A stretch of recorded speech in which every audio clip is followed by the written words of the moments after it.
Hello students, তোমালোকৰ exercise 8.2 introduction to trigonometry question number 4 to আমাক কি কৈছে state whether the following are true or false and justify your answer true নে false আমাক ক'ব কৈছে আৰু justify কৰিব কৈছে হয় true কিয় false কিয় আমাৰ reason দিব লাগে হয়নে নহয় তো আমাক এক নম্বৰটো কি কৈছে এক নম্বৰটো কৈছে sin a plus b equal to sin a plus sin b হ'ব পাৰে নেকি এক নম্বৰ আমাক কি কৈছে sin a plus b is equal to sin a plus sin b হ'ব পাৰে নেকি তো আমি এতিয়া যদি এটো প্ৰুভ কৰিব কাৰণে আমি চেক কৰিম ধৰা a equal to angle a equal to ধৰা 30 ডিগ্ৰী ললা আৰু b ইকুৱেল টু মিলি যোৱাকে লোৱা কিবা এটা ভ্যালু হয়নে 30 প্লাস 60 লোৱা হয়নে 60 লোৱা 40 ললে 75 হৈ যাব 75 বলে ডাইৰেক্টলি তুমি ভ্যালু ক'ব নোৱাৰিবা হয়নে তো 60 লোৱা তো এতিয়া চোৱা তো এতিয়া আমাৰ কি কৰিব লাগে sin a plus b হয়নে sin a plus b তো এতিয়া যদি আমি যদি ভ্যালু বহাই দিও তাৰ মানে কিমান হ'ব a এৰ ভ্যালু কিমান 30 আৰু b এৰ ভ্যালু কিমান 60 তাৰ মানে আমাৰ কিমান হ'ল sin 90 হয়নে sin 90 মানে আমি কিমান জানো sin 90 মানে 1 হয়নে নহয় sin 30 মানে হাফ আছিল sin 45 মানে 1/√2 sin 60 মানে √3/2 sin 0 মানে 0 আৰু sin 90 মানে কিমান 1 হয়নে এতিয়া আৰু ৰাইট সাইডত আমাৰ কি আছে এন্ড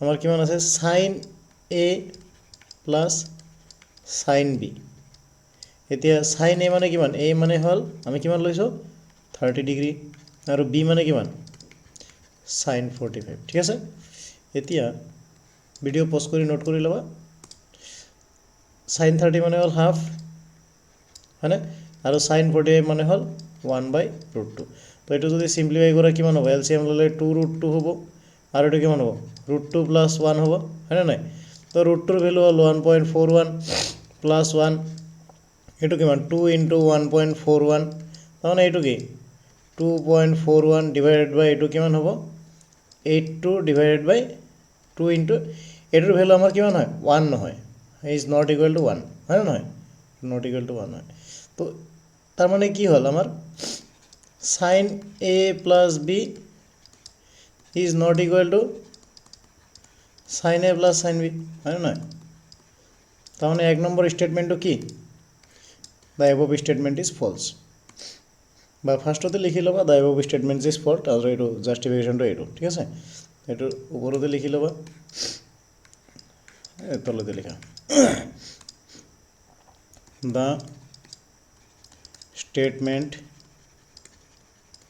is false ঠিক আছে তো নেক্সট কোশ্চেনটো সো আমাক কি কৈছে কোশ্চেন নাম্বার 2 এটো গোল এটো এক নম্বৰটো গোল এটোৰ आंसर আমি বলো ফলস এটা লিখি দিয়া ফলস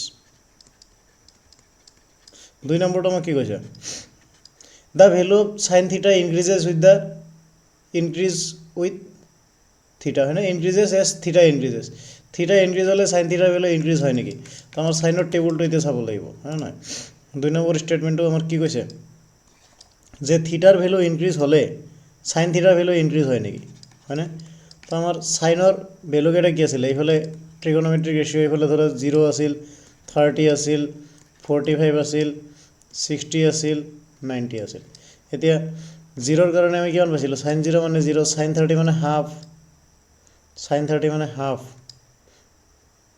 ঠিক আছে এটো মানে 1/√2 এটো মানে কিমান √3/2 এটো মানে কিমান 1 এতিয়া ভ্যালু বিলাক এইফালৰ পৰা এইফালে বাঢ়ি গৈছে নেকি সো চেক কৰা 0 মানে 0 1/2 মানে 0.5 হয় নাই আৰু এটো 1 ডিভাইডেড বাই 1.41 আৰু এটো 1.732 ডিভাইডেড বাই 2 এটো 1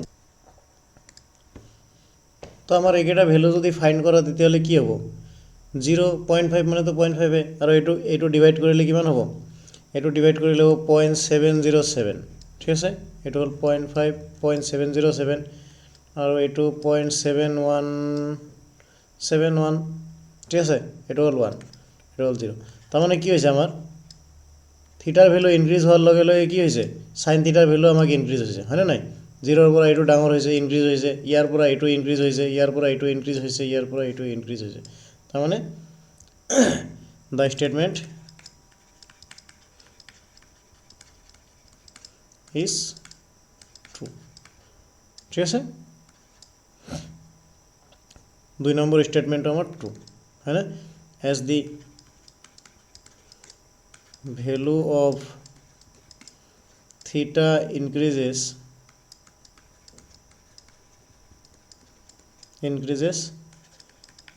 sin theta also increases, है ना,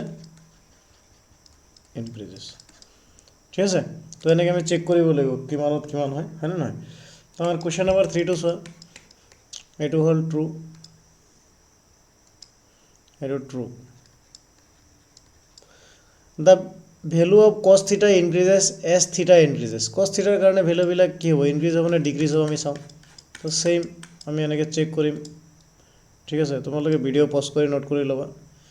তো আমাৰ 3 নম্বৰ কৈছে কছ থিটা, সলিউশ্যন দিয়া 0 degree, 30 degree, 45 degree, 60 degree, 90 degree.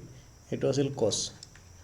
কছ 0 মানে 1, কছ 90 মানে 0, কছ 30 মানে √3/2, এইটো মানে 1/√2, আৰু এইটো মানে হাফ। তো ইয়াতে কি হৈছে, 1ৰ পৰা 0 হৈছে, তাৰমানে কি হৈছে ডিক্ৰিজ হৈছে। এইফালে কি হৈছে ডিক্ৰিজ হৈছে, ডিক্ৰিজেছ এজ থিটা ইনক্ৰিজেছ।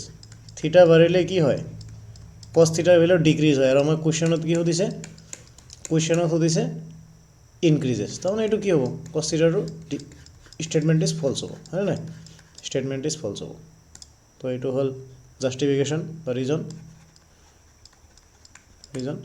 আৰু লিখিবা দ্য এবভ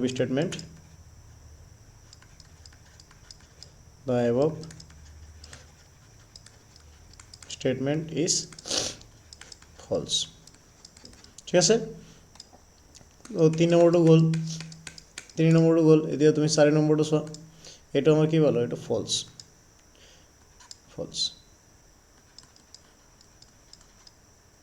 4টো চোৱা, sine theta is equal to কছ থিটা ফৰ অল ভেলুজ অফ থিটা। এইটো পচিবল নেকি, সাইন থিটা আৰু কছ থিটাৰ ভেলু গোটেইকেইটা থিটাৰ কাৰণে পচিবল নেকি, অবভিয়াছলি নহয়। কাৰ কাৰণে পচিবল, অকল আমাৰ 45 ডিগ্ৰীৰ কাৰণে পচিবল, হয়নে। তো ইয়াৰ পৰা এইটো চোৱা, ডাইৰেক্টলি আমি আৰু বাৰে ভেলুবিলাক লিখিব নালাগে, তোমালোকে লিখিবা। ঠিক আছে, তো ইয়াতে আমাৰ সাইন 45ৰ কাৰণে ভেলু কিমান, 1/√2, হয়নে নহয়। সাইন 45ৰ কাৰণে আমাৰ 1/√2। তো ছেইম আমাৰ কছ 45ৰ কাৰণে কিমান, কছ 45ৰ কাৰণে ভেলু আমাৰ কিমান, 1/√2। তাৰমানে ফৰ অনলি থিটা equal to 45 degree, sine theta আৰু কছ থিটা ছেইম হয়, হয়নে নহয়। মানে ফৰ অল ভেলুজ অফ থিটা এইটো ট্ৰু নহয়, এইটো কি হ'ব, আনট্ৰু বা ফলছ, হয়নে নহয়, ফলছ। এইটো লিখিবা এনেকৈ।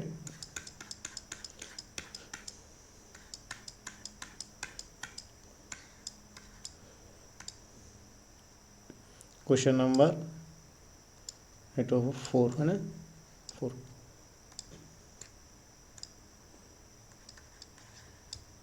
সলিউশ্যন লিখিবা the স্টেটমেণ্ট is false,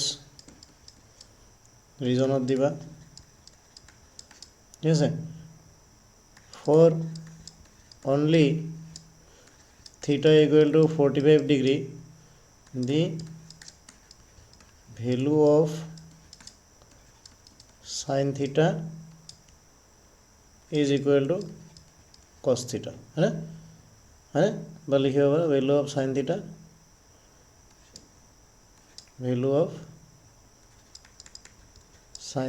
and cos theta are equal। ঠিক আছে, এইটো আমাৰ ফলছ হ'ল। তাৰপিছত আমাৰ কুৱেশ্যন নম্বৰ 4 কি কৈছে, কুৱেশ্যন নম্বৰ 5 কি কৈছে, cot a is not define for a equal to 0 degree.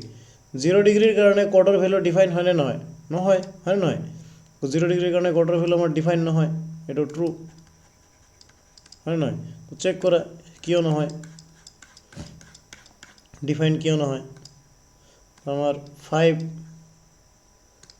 Solution, আমাৰ কাৰ ভেলু ওলাব লাগে, কট 0, হয়নে, কট 0। কট মানে কি, কছ বাই সাইন, কছ 0/sin 0, হয়নে নাই। cos 0 মানে আমি জানো কিমান 1 আৰু sin 0 মানে 0 তো যিকোনো নাম্বাৰ বাই 0 হলে কি হয় নট ডিফাইন্ড হয় নট ডিফাইন্ড হয় নাই আমি ডিফাইন কৰিব নোৱাৰো therefore the statement is true ঠিক আছে आंसर তো এইকেইটা আমাৰ কোশ্চেন আছিল তো তোমালোকে ভিডিও পজ কৰি নোট কৰি লবা কিবা ডাউট থাকিলে জনাবা নেক্সট আমি বেলেগ টপিক ডিসকাস কৰিম তো তেতিয়ালৈকে bye bye thank you and good night